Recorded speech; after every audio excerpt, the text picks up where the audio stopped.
안녕하세요, 시청자 여러분. 처음으로 인사를 드리게 된 40대 여자입니다. 저는 삼형제 중 제일 맏아들인 남편과 결혼해서 지금은 오순도순 행복하게 화목한 가정을 이루며 살고 있습니다. 하지만 온 가족이 하나 되어 지내게 된 지는 오래되지 않았습니다. 서로 켜켜이 묵은 오해들이 있기도 했고 시기 질투하는 행동들이 있기도 했었어요. 물론 한평생을 남으로 살아온 사람들이 가족이라는 틀로 갑자기 묶이게 되니까 그런 모습이 나올 수밖에 없긴 하겠지만요.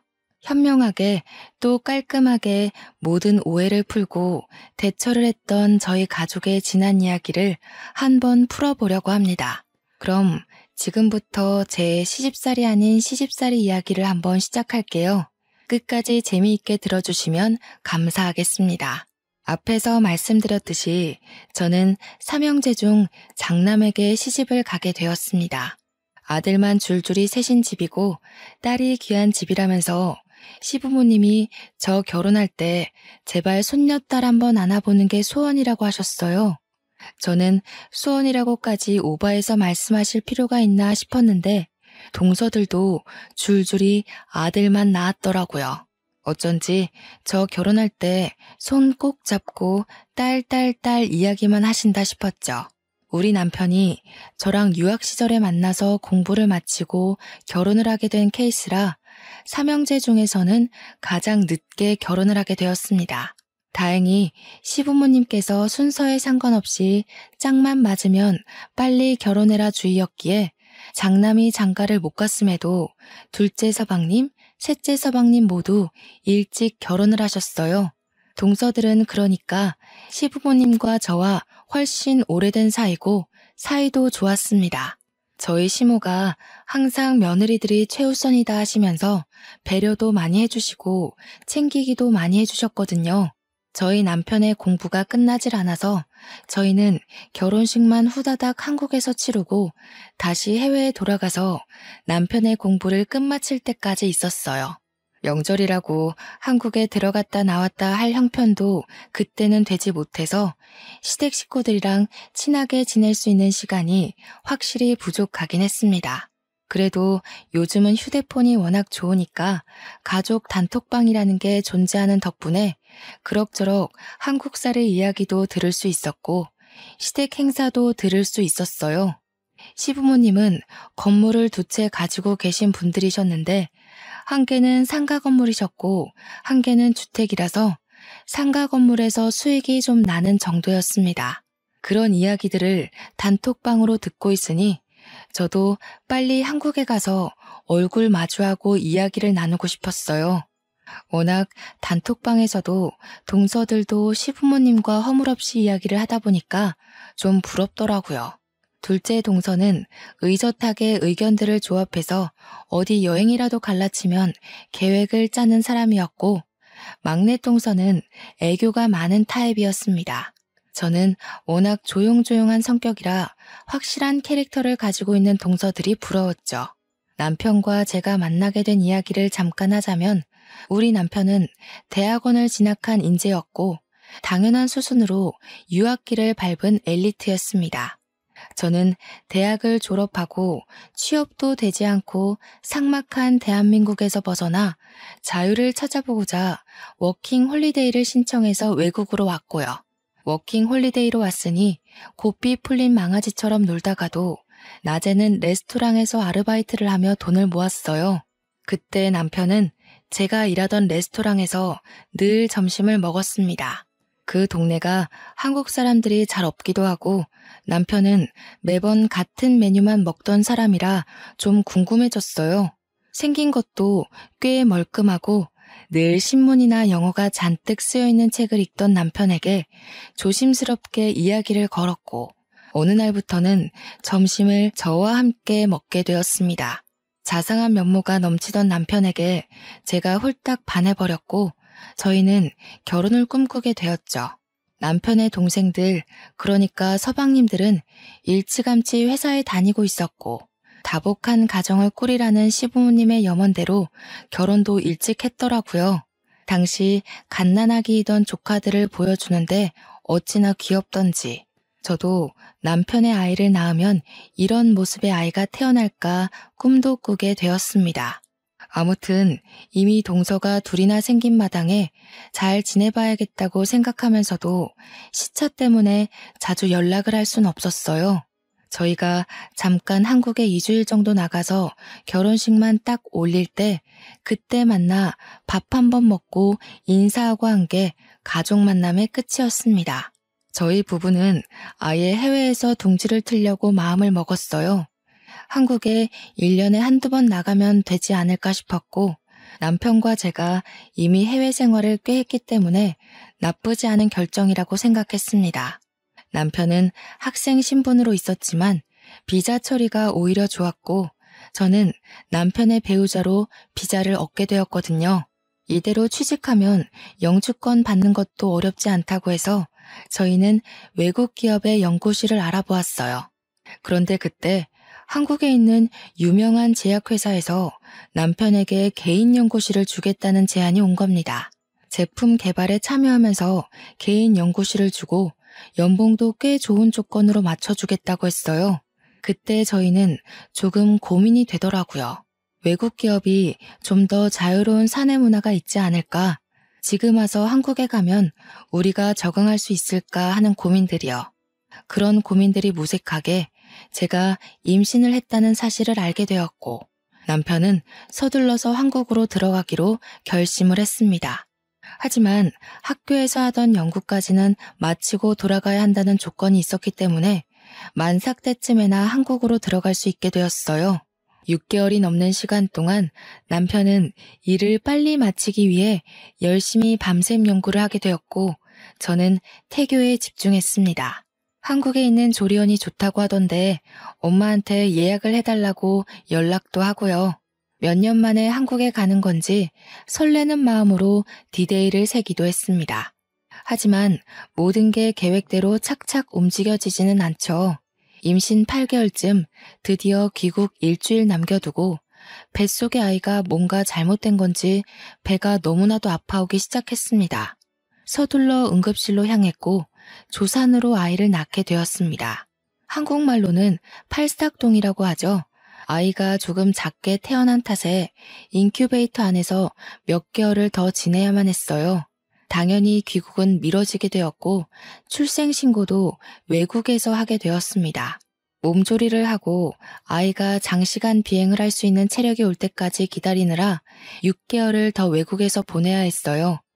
당연히 부모님도 시부모님도 너무나도 안타까워하시면서 아이와 산모가 건강하게 비행할 수 있을 때까지 기다려 주셨습니다.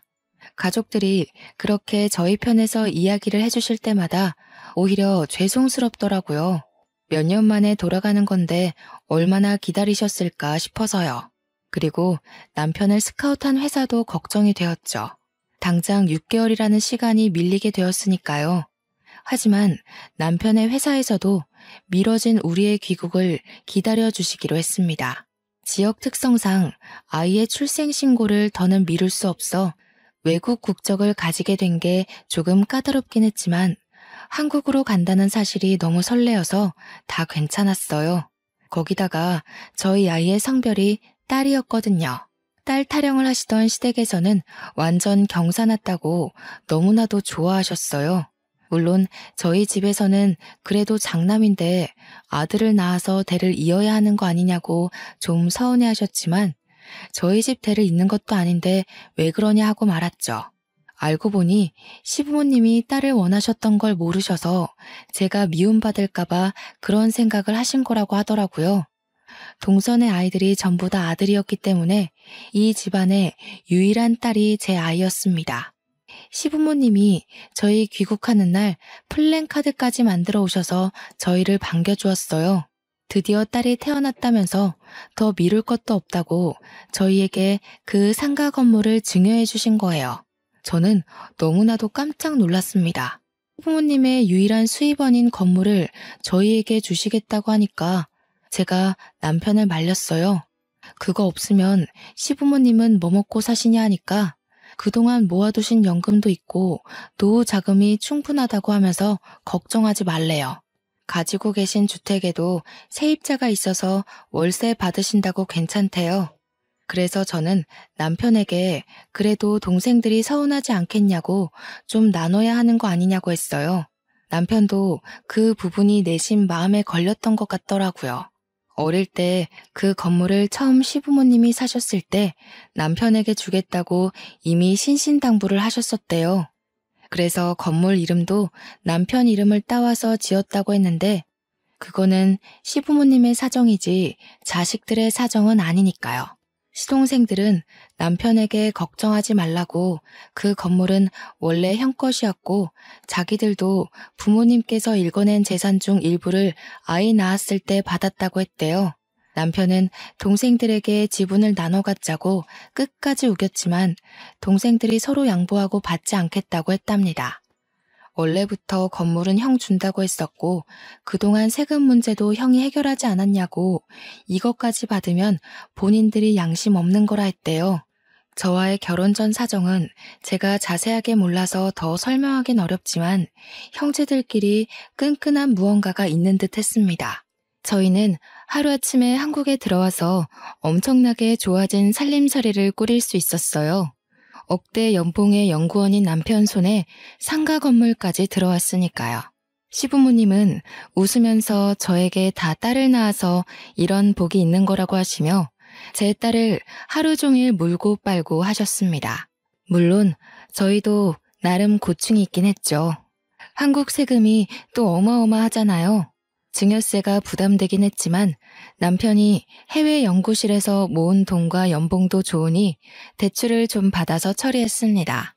어여쁜 딸도 있고 든든한 남편도 있고 보고 싶었던 부모님도 있고 새로 생긴 시댁 식구들까지 있으니 한국이 너무 좋았습니다. 파트타임 아르바이트를 하지 않아도 되고 생활비를 펑펑 써도 넉넉하게 살 수 있었으니까요. 물론 월세의 일부는 시부모님께 용돈으로 드리기도 했지만 그래도 통장에 쌓이는 돈은 무시할 수 없었어요.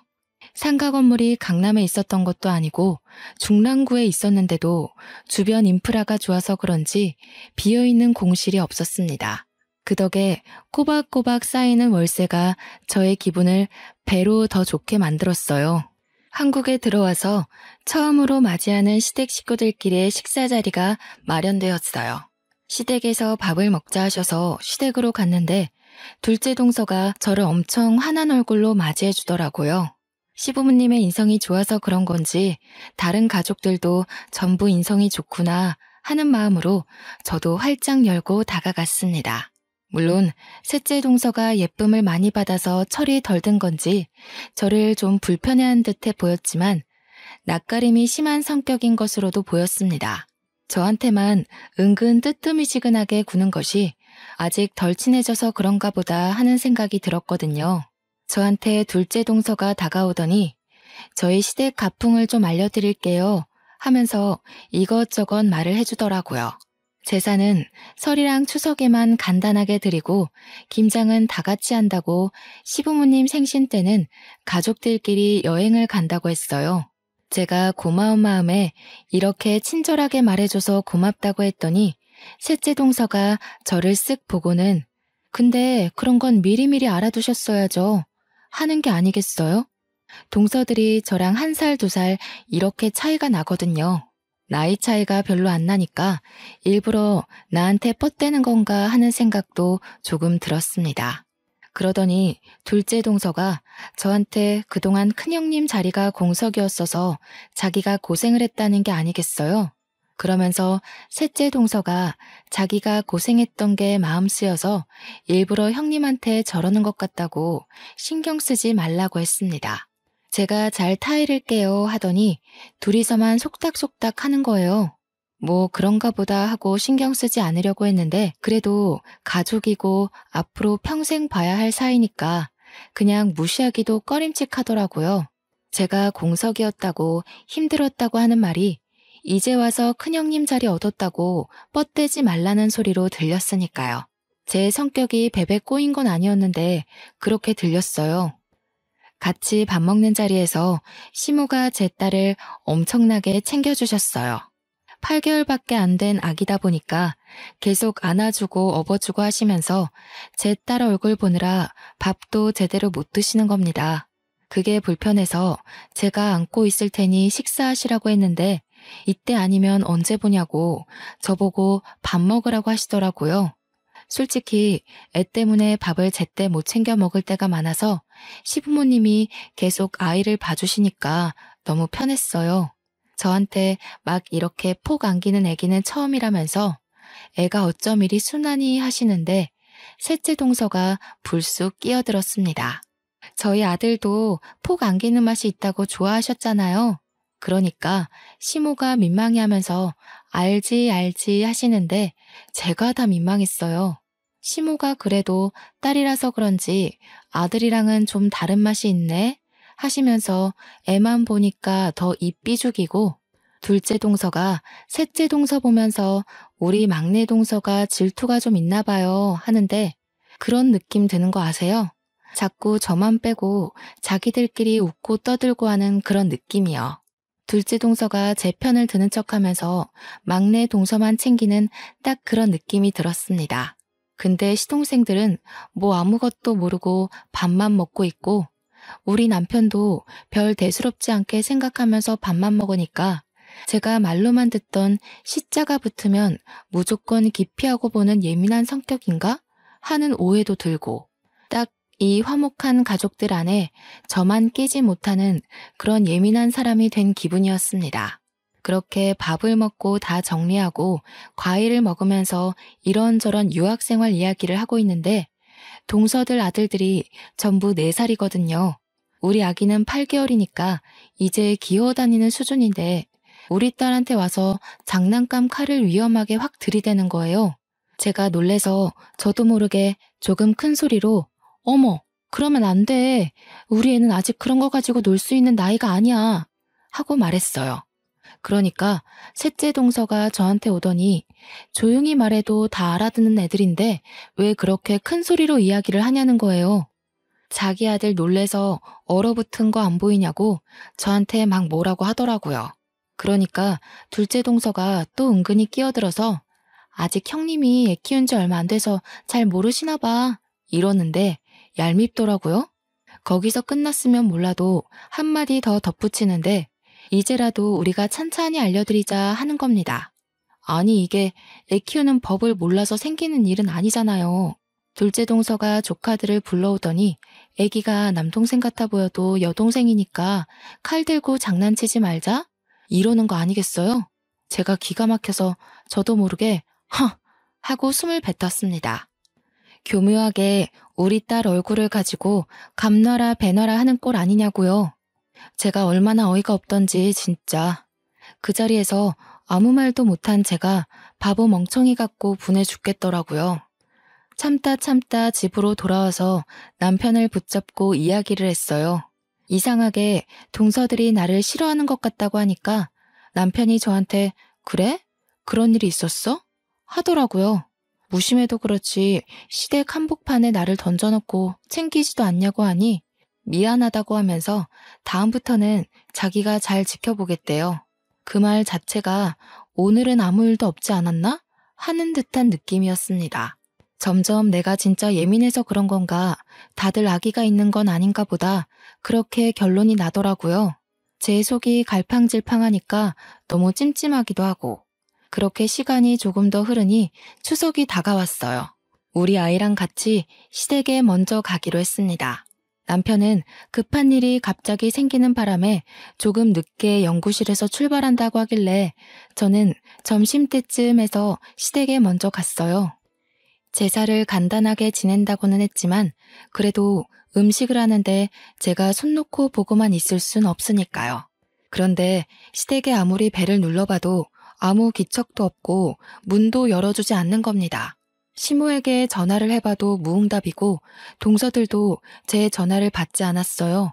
연구실에 있는 남편에게 전화해봐야 조금만 기다려봐, 장 보러 가셨나? 하는 말만 돌아오고요. 그렇게 1시간을 넘게 기다리니 시모에게 전화가 오더라고요. 저 문 앞에서 기다리다가 아무 기척도 없어서 근처 카페에 왔어요. 하고 말씀을 드리니까 시모가 화들짝 놀라시는 거예요. 오늘 늦게 온다고 하지 않았니? 잠깐만 기다리렴 하시더니 동서들이랑 우르르 집으로 오시는데 목욕 바구니를 들고 계셨어요. 셋째 동서가 저한테 아니 왜 벌써 오셨어요? 늦게 오시는 줄 알았는데 이러더라고요. 집에서 애 키우시면서 늦는다고 통보하셨길래 친정 갔다 오시는 줄 알았다고 은근히 비꼬면서 이야기하는 겁니다. 제가 분명 둘째 동서가 몇 시쯤 오냐고 미리 전화가 왔었기에 점심때쯤이면 갈 수 있을 것 같다고 했거든요. 아이 11시쯤 낮잠 한숨 재우고 갈 거라고요. 저도 참기 힘들어서 둘째 동서한테 내가 점심때쯤 간다고 했잖아 동서 이러니까 자기네들은 오전에 이미 모였대요. 저한테는 몇 시에 오냐고 물어만 봤지 몇 시에 모일 거라는 이야기는 안 했거든요. 이것저것 하다 보니까 시간이 벌써 이렇게 된지 몰랐다고 미안하다고 하는데 얼굴은 하나도 미안한 표정이 아니었습니다. 시모는 그제야 저한테 미안하다면서 동서들이 제가 늦게 온다고 이야기를 해둔 터라 생각 없이 목욕탕에 다녀왔다고 하셨어요. 이게 뭐 시모의 잘못은 아니니까 제가 괜찮다고 하긴 했는데 느낌이 딱 쎄하게 오더라고요. 저만 빼놓고 목욕탕에 가서 자기들끼리 의리를 다지기 위함인가 그런 큰 그림인가 싶었어요. 시모가 매번 모이면 목욕탕에 간다면서 다음에는 같이 시간 맞춰서 가자고 하셨습니다. 동서들은 목욕 바구니도 시댁에 두고 다닌다면서 저보고도 준비를 해오라고 했어요. 그래서 저는 그냥 알겠다고 대답을 했죠. 다음에는 꼭 껴달라며 일부러 애교스럽게 이야기를 했습니다. 근데 그때 셋째 동서가 쓱 끼어들어서 제 눈을 딱 마주치고 이야기를 하더라고요. 큰형님은 외국에 오래 계셔서 같이 목욕하는 문화가 불편하신 거 아니에요? 그래서 늦게 오신다는 줄 알았는데 이러는 겁니다. 그러자 시모가 또 제 눈치를 보면서 아이고 그럴 수도 있겠네. 미안하다 미안해 하시는 거예요. 제가 일부러 애교 있게 다음에 껴달라고 했는데 대놓고 싫다는 식으로 말을 하니까 그것도 제 핑계를 대면서요. 제가 외국에서 오래 있었다고 해봐야 한국에서 지낸 시간보다 길진 않잖아요. 저 말 자체가 저보고 목욕탕 모임에 낄 생각하지 말라는 말로 들렸어요. 그렇게 어영부영 불편한 분위기 속에서 제사 음식을 하고 저녁 준비도 했어요. 남편이랑 시동생들도 전부 모인 자리에서 다 같이 저녁밥을 먹는데 저희 애가 다다음 주에 돌이었거든요. 그래서 돌잔치 이야기가 나왔습니다. 셋째 동서가 또 핀잔 주듯이 요즘 누가 돌잔치를 하냐면서 형님네 하실 거예요? 하고 묻더라고요. 그러면서 둘째 동서랑 또 서로 짝짝꿍이 맞아가지고는 자기네 때는 크게 잔치를 여는 게 유행이었다지만 요즘은 직계 가족끼리만 모여서 조촐하게 하는 게 유행이라 하더군요. 저희도 이미 직계 가족들끼리만 하려고 장소를 다 대여해둔 상황이었어요. 그래서 우리도 스몰 웨딩처럼 스몰 돌잔치를 할 거라고 했어요. 그러니 셋째 동서가 그제야 속내를 털어놓더라고요. 아, 부담되겠네. 작은 형님이랑 저랑 뭐 서로 결혼하고 애 낳고 시기가 비슷해서 선물을 주고받고 하긴 했는데 큰 형님은 저희한테 뭐 준 것도 없이 받아만 가시겠네요. 그러니까 남편이 제가 했던 말이 기억이라도 난 건지 눈살을 찌푸리면서 셋째 동서한테 한마디 하더라고요. 빈손으로 와도 아무 소리 안 할 테니까 마음이나 굽게 준비해서 오라고요. 우리 남편이 평소에 말을 예쁘게 부드럽게 하는 편인데 툭 쏴서 이야기를 하니까 다른 가족들도 전부 꿀먹은 벙어리가 됐어요. 저도 짜증이 났지만 남편이 저렇게 말해주니 고마워서 끄덕이면서 남편 편을 들었죠. 그러니 둘째 동서가 거기서 분위기를 푼답시고 한 소리가 글쎄 분위기를 더 쎄하게 만들었습니다. 그래도 형님네는 건물 받으셨으니까 평생 선물 다 받은 거나 마찬가지죠 뭐. 시부모님도 얘네가 왜 이러나 하는 눈빛으로 동서들을 보고 표정을 싹 고치시는데 둘째 동서랑 셋째 동서만 신나서 웃더라고요. 분위기가 이상해진 걸 모르는 척 하는 건지 아니면 모르는 건지 가늠이 안 갔어요. 둘째 서방님이 심상치 않은 분위기에 둘째 동서한테 다 끝난 이야기는 뭐하러 하냐고 핀잔을 주니까 둘째 동서가 아무것도 모른 척 하더라고요. 눈 동그랗게 뜨고서는 내가 뭘? 그냥 축하드린다고 이야기한 건데? 하는데 그 말에 뼈가 있다는 걸 누가 모를까요? 아무리 눈치 없는 사람이 와도 이 분위기가 나를 축하하는 분위기는 아니구나 하고 느낄 정도였어요. 우리 남편이 더 이상은 참기가 힘들었는지 피식 웃으면서 이야기를 이어갔습니다. 내가 이런 말 나올까봐 지분을 나눠 갖자고 그렇게 이야기를 한 건데 우리 동생들이 집안에서 입단속은 잘 안 시키나 봐? 그러니까 되려 동서들이 아니에요 이러면서 헐레벌떡 진짜 순수하게 축하의 의미였다고 이야기를 했어요. 그런데 누가 그 말을 순수하게 믿겠습니까? 시부가 되려 동서들에게 자중하라는 식으로 이야기하시면서 불편한 기색을 내보이고 서방님들도 전부 동서들을 째려보는 걸로 마무리가 됐습니다. 저는 제가 나서서 좋을 게 없다는 걸 알았기에 조용히 밥만 먹었어요. 그렇게 아슬아슬하게 3년이라는 시간을 보냈습니다. 여전히 저는 은근히 왕따를 당하며 온갖 행사에서 배척을 당했어요. 예를 들면 시부모님 생신 때 동서들끼리 선물을 준비할 때도 저한테만 말을 안 해줘서 저만 빈손으로 가기도 했고요.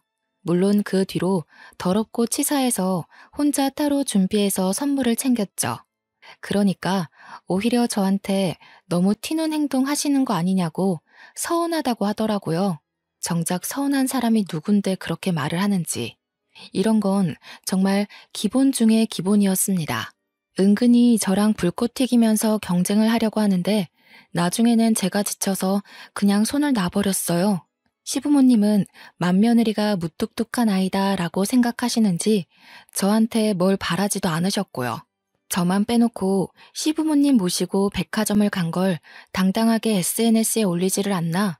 명절 때도 교묘하게 저만 시간을 다르게 불러서 목욕탕 모임에 빼버리질 않나. 우리 시모는 제가 외국 살다 와서 같이 목욕하는 걸 싫어하는 줄 알고 계속 저를 부르지 않으셨고요. 한 번은 여행을 갔는데 둘째 동서가 저한테 아무것도 준비해오지 말라고 단단히 일러두는 겁니다. 형님이 따로 뭘 챙겨올까봐 오히려 지들이 불편하다면서 만나서 장을 볼 거니까 걱정하지 말라고요. 그런데 진짜 만나서 장 볼 것만 빼고 동서들이 완전 보따리짐을 들고 왔더라고요.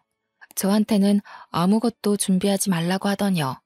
블루투스 스피커부터 시작해서 각종 게임에 술에 반찬에 집안 살림을 다 쓸어왔나 싶을 정도로 챙긴 거예요.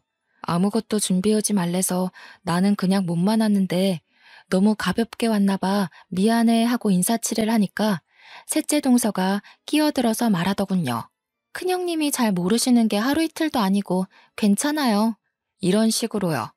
저는 억울해서 진짜 눈물까지 나올 것 같았지만 꾹 참았어요.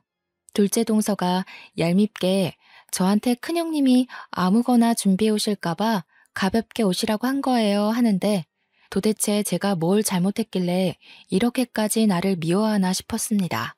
이게 전부 저를 깎아내리는 말이라는 걸 모를 리가 없으니까요. 너무너무 열이 받았어요.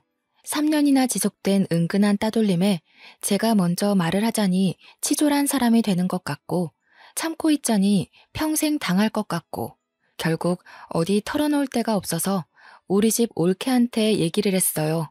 그러니까 올케가 그 집 동서들이 여우네 이러면서 우리 신우가 된통 걸렸네 어쩌면 좋아 이러더라고요. 알면서도 내가 뭘 어떻게 해야 할지 모르겠다고 현명한 방법을 알려달라고 하니까 올케가 저보고 돈치라를 한번 해보래요. 어차피 살림살이도 넉넉한데 돈 팍팍 써가면서 아예 길을 죽여버리라고요. 완전 최고급으로 코스 짜서 시부모님만 모시고 여행을 한번 다녀오면 다들 분해할 거라고 하길래 해볼까 싶었죠. 그래서 연말에 인천에 있는 5성급 호텔을 예약하고 완전 큰맘 먹고 남편이랑 준비를 했어요.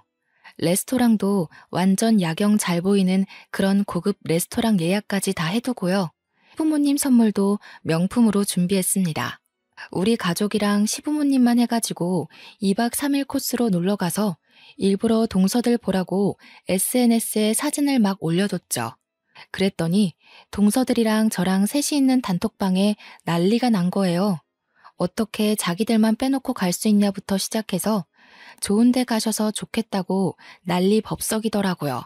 그러면서 이제 자기네들이 준비한 건 싸구려라서 성에 안 차시겠다고 앞으로는 형님이 다 하시면 되겠다 하는데 진짜 제 동생들이었으면 한 대씩 쥐어 박았을 것 같아요.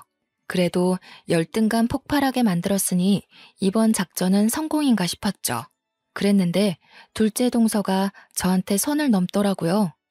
건물 받아서 재력 과시하려고 그러시는 거냐면서 없는 사람 서럽게 만든다고 제가 시부모님 모시고 좋은 데 간 게 그렇게 안 이꼽냐고 물어봤습니다. 그러니까 셋째 동서가 단톡방에 장문의 문장을 저에게 보냈어요. 작은 형님께 제가 맨날 들어서 알고 있어요. 큰 형님이 저희 집 작은 형님네 집 전부 무시한 이야기들이요. 국적도 일부러 보란 듯이 외국 국적 가지고 싶어서 거기서 출산하고 오신 거 저희가 모를 줄 알아요?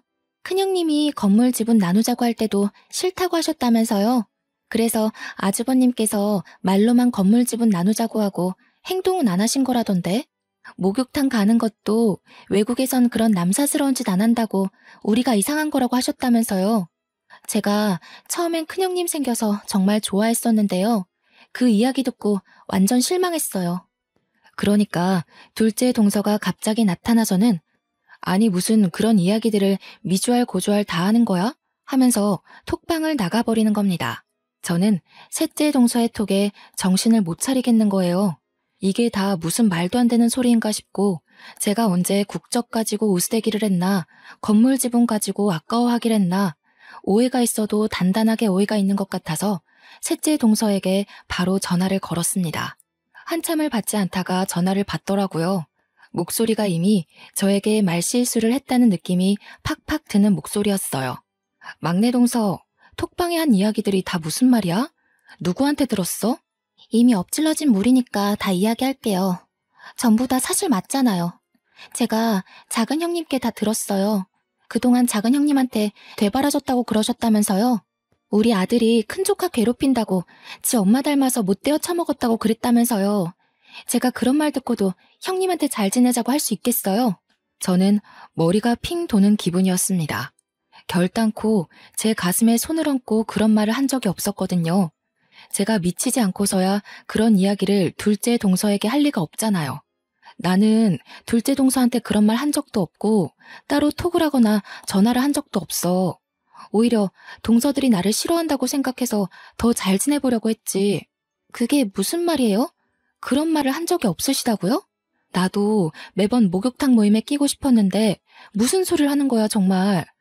동서들이 나랑 같이 가기 싫어서 은근히 왕따 시키는 거 내가 모를 줄 알았어? 나한테만 매번 언제 모이는지 시간을 알려주지 않았잖아.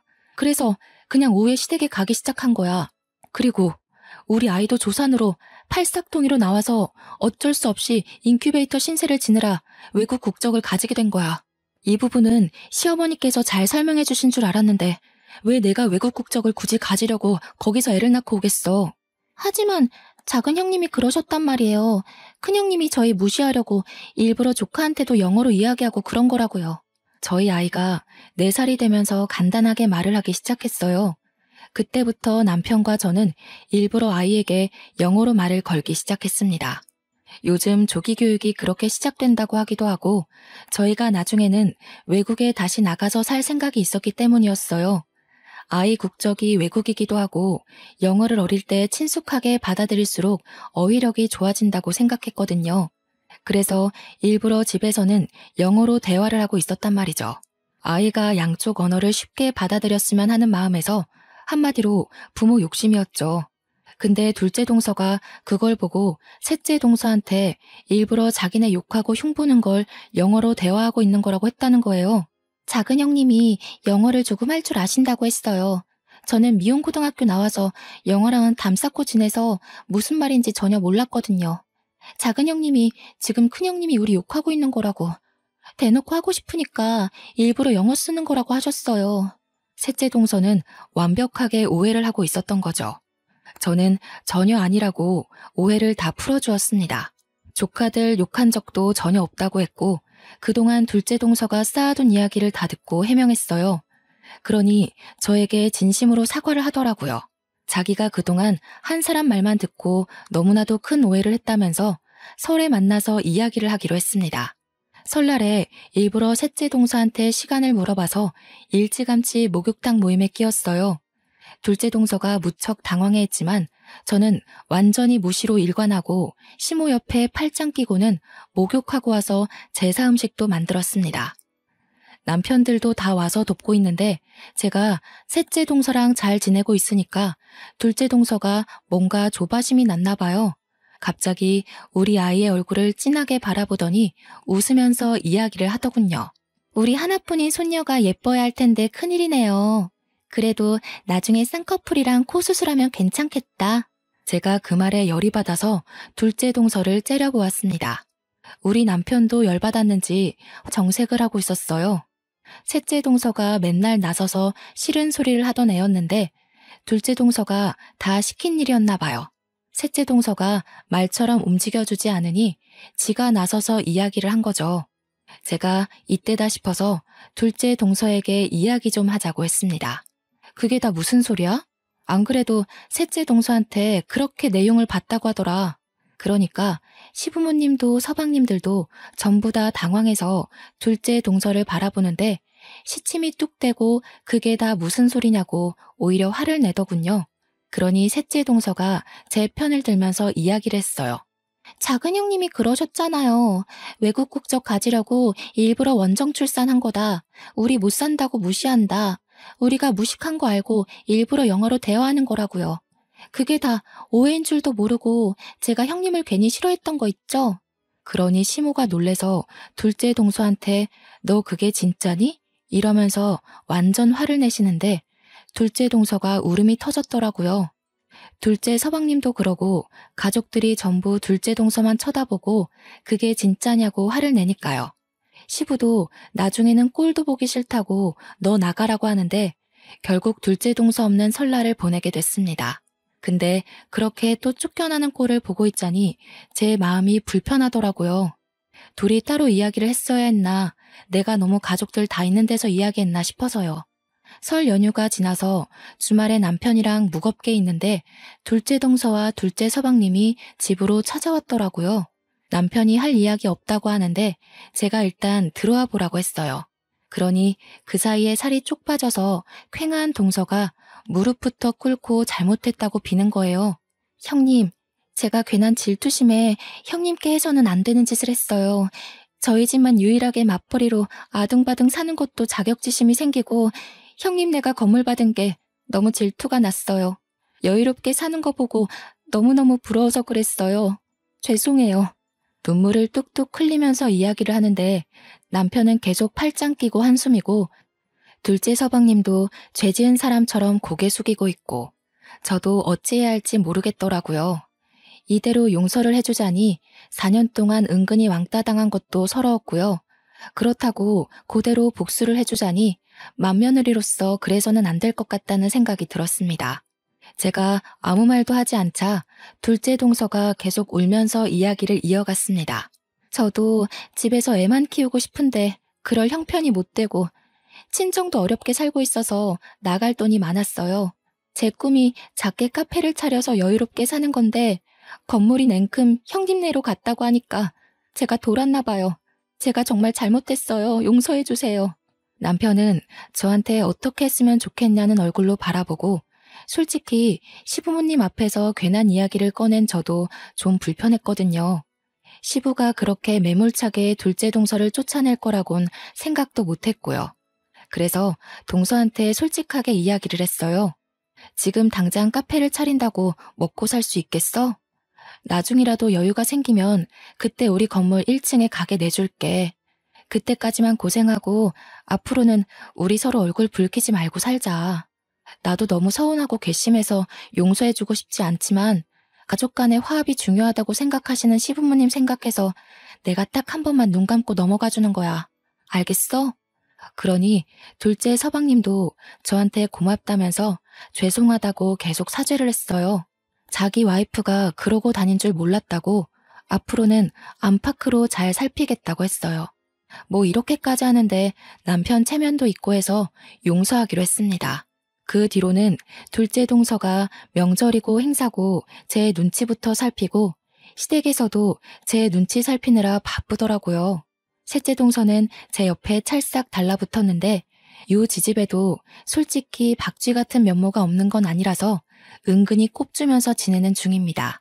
그럼에도 불구하고 가족이라는 끈끈한 터울 안에서 여전히 명절이면 시모와 저와 동서들은 목욕탕 모임을 즐기고 있어요. 캐캐 묵은 때를 벗겨내며 올해는 더 돈독하게 지내자고 서로를 다독여주며 그렇게 살고 있습니다. 한때는 서로 은근히 미워하고 시기하고 질투했다면 지금은 조금 달라진 모습으로 서로를 대하고 있어요. 폭파되었던 단톡방도 다시 활성화되었고 서로 자식들의 교육을 공유하면서 지내고 있습니다. 물론 저도 시댁에서 영어를 쓰지 않기로 약속했고요. 오해가 늘어나면 안 되잖아요. 동서들은 저에게 더 의지하게 되었고 저도 동서들에게 의지하게 되었습니다.